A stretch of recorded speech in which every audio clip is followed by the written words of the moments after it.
Hello and welcome to Levant TV Headlines. Jihadists from the Islamic State group that are battling for control over the Syrian border town of Kobane have suffered some of their heaviest losses yet after 24 hours of clashes and US-led strikes. The US and Turkey are close to an agreement on a joint military action against the Islamic State militant group in northern Syria, according to a published report. Egyptian President Abdel Fattah al-Sisi has said Egypt will never return to the past and is charting a new future after a court dismissed murder charges against former leader Hosni Mubarak. Terrorists in Tunisia have abducted and decapitated an off-duty policeman, media reports cited the Interior Ministry as saying. And Hong Kong's leaders said that the pro-democracy protests were in vain after police used pepper spray and batons on students trying to storm government headquarters overnight in some of the worst violence since the rallies began. Now let's have a look at top headlines in today's newspapers in the Middle East.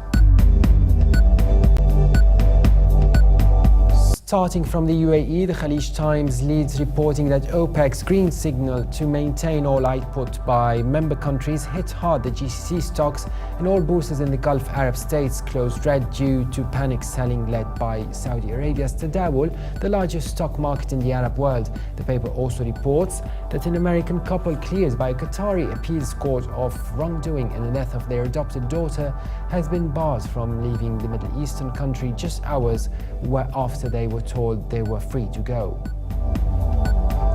From Beirut, the Daily Star leads reporting that a military delegation headed by the Lebanese Army Chief of Staff Major General Walid Salman will reportedly head to Moscow today for talks on an arms deal. The paper also reports that the military has rounded up 11 people, including 4 Syrians and an Australian, in Beirut's densely populated neighborhood of Tariq al-Jadidi and northern Lebanon on suspicion of having links to terrorist groups. The Egypt Independent reports that businessman Hussein Salem has denied news he intends to give up half of his 8 million Egyptian pounds fortune following his acquittal of corruption charges. The paper also reports that the Education Ministry has announced it is considering requests to include acquittal of toppled President Hosni Mubarak from charges of killing protesters in history syllabus. Now let's take a look at top Middle East headlines from papers here in London.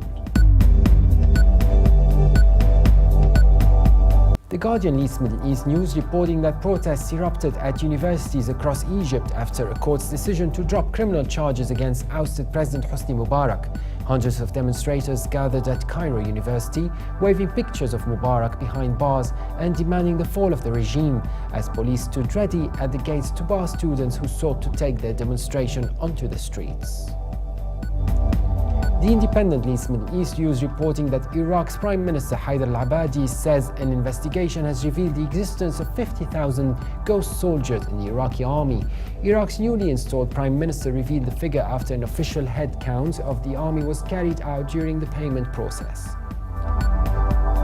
Also from the UK, the Telegraph reports Canada said it was aware of reports that one of its nationals may have been kidnapped in Syria amid suggestions it could have been a woman fighting alongside Kurdish forces in Kobani. The US-based monitoring group SITE said Islamic State jihadists claimed a woman described as a female Zionist soldier had been captured in the embattled Syrian border town. Now let's have a look at the top Middle East headlines in international papers. From Germany, the Deutsche Welle leads Middle East news reporting that Pope Francis has urged Muslim leaders to condemn terrorism carried out in the name of Islam. The leader of the Roman Catholic Church rejected misrepresentation of Islam as he wrapped up his Turkey visit. And finally, China's Global Times reports that Iraqi President's deputy and former Prime Minister Nouri Maliki has arrived in Beirut and will meet with Lebanese officials during a 3-day visit to discuss regional development in combating terrorism.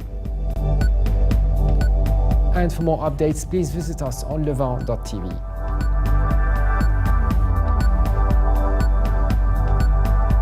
Thanks for watching us. We'll be with you again tomorrow, and bye for now.